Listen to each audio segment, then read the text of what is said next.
Bismillah ar-Rahman ar-Rahim. In the name of God, the most compassionate, the most merciful. Young Ahmad Bahurmat, Tun Abdullah Haji Ahmad Badawi, Young Ahmad Bahurmat, Jin Abdullah, Tun Jin Abdullah, Excellencies, ladies and gentlemen, distinguished guests, Assalamu alaikum, good morning. First, I would like to thank our beloved patron, Tun Abdullah, for gracing this occasion. I would also like to acknowledge with gratitude the assistance of the government of Malaysia toward the establishment of this institute. We started with a vision to be a center of excellence in research on Islam in contemporary issues, with particular focus on developing the intellectual aspects of civilizational Islam, Islam Hadwari, and the 10 principles on which it is founded. The 10 principles briefly are faith in God, in piety, a just and trustworthy government, balanced economic development, free and independent people, moral and cultural integrity, protection of the rights of minorities and women, a good quality of life, protection of the natural environment, and strong defense capabilities for Malaysia. All of these find support in the mainstream teachings of Islam, and it is one of our major agendas to develop this through our research efforts. IAIS Malaysia also postures itself as an Islamic think tank to focus on research on topical issues of relevance to Malaysia in the Ummah, and also research that leads to actionable outcomes.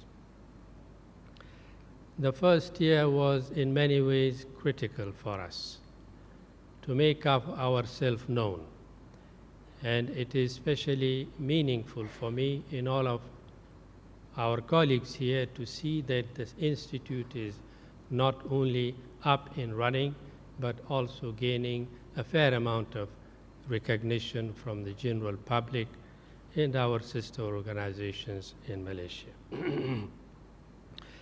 We celebrate this because it is meaningful for me personally, and also to express my gratitude to our patron and to gain recognition and support of the general public.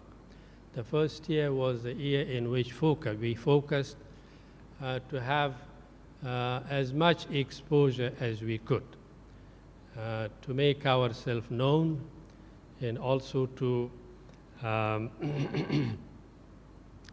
to engage and to fine-tune our vision of the future through our engagement with the general public.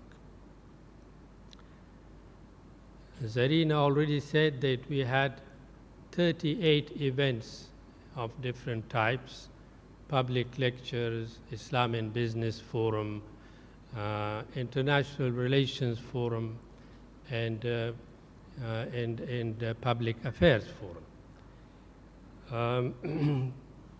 The proceedings for many of these were recorded and transcribed, and were some of them selectively also published for general distribution. We have become known as a moderate institute with openness to engage with different strata of society. Having set the infrastructure in place, we then became focused on self-regulation and formulating sets of guidelines for our internal functions and procedures that makes the institute for what it stands.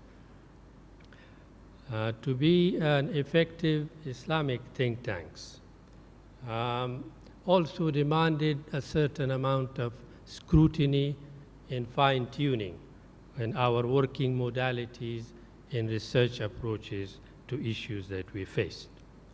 We set up a website at an early stage, and we continuously tried to make it interesting and interactive. It is an important means for us to communicate our objectives in the work we do with the general public. We renamed our academic journal, which was initially titled Journal of Civilization Studies, to its new name, Islam and Civilizational Renewal. It was initially planned to be a biannual journal, but within a year it has become a quarterly journal. The special issue that has just come out is devoted to Islam and pluralism, and it is available outside. We also signed an agreement with Pluto Journals of London to be our international distributor. We are paying a fee for the first 3 years, and after that, hopefully, it will be a revenue earner for us. We also did commission research on 3 projects with national and international organizations.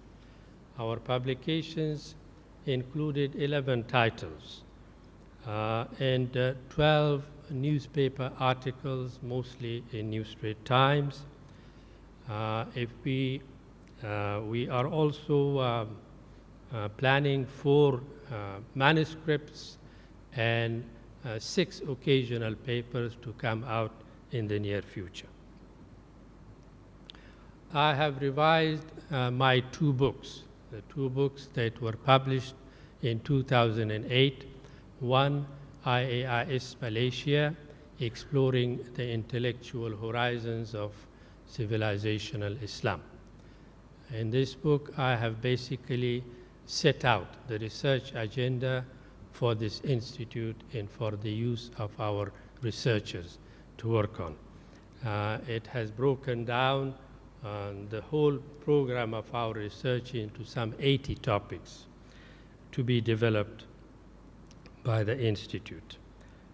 The second book, my second book, entitled Civilizational Islam, Civilizational Renewal, revisiting the Islam Hadwari approach. In this book, I have engaged in the idea of renewal in Tajdeed, and how can it form the template for the idea of civilizational renewal. And our purpose also is to publish 1 book on each of the 10 sub-themes of Islam Hadwari to manifest how they represent the higher goals and objectives, the maqasid of Islam.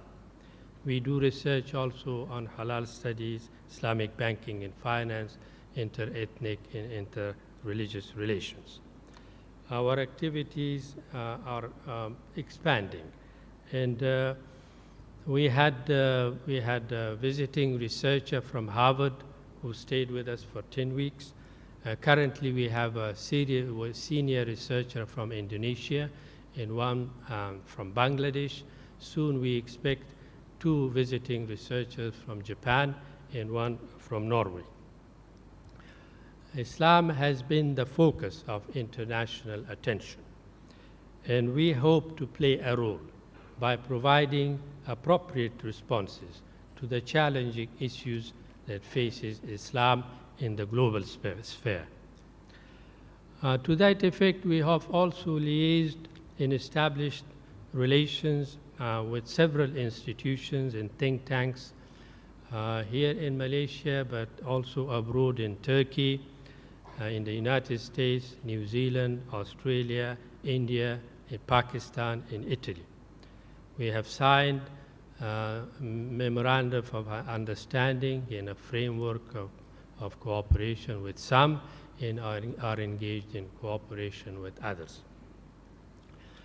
At the end of January 29th and 31st of January, we will be hosting an international conference with 4 sponsors, one from Malaysia, one from United States, from Italy, and India. The subject of this will be religion, law, and governance in Southeast Asia. Prominent scholars will be coming, and about 85% of the expenses will also be covered by the international sponsors. IAIS Malaysia was requested by the United Nations office in Kenya to help with drafting a new constitution for Somalia. And we are currently working on this and planning a major event of constitutional experts in February to work out the modalities and the details of a new constitution for Somalia. We have a long journey ahead. 1 year is a very short time in the life of an institute. We are still at half strength of our initial plans to have 20 research fellows in 6 units of various specializations. The financial crisis slowed us to some extent for some months, but we have regained our momentum, and we hope to engage prominent local scholars to add to our pool of senior researchers. Thank you.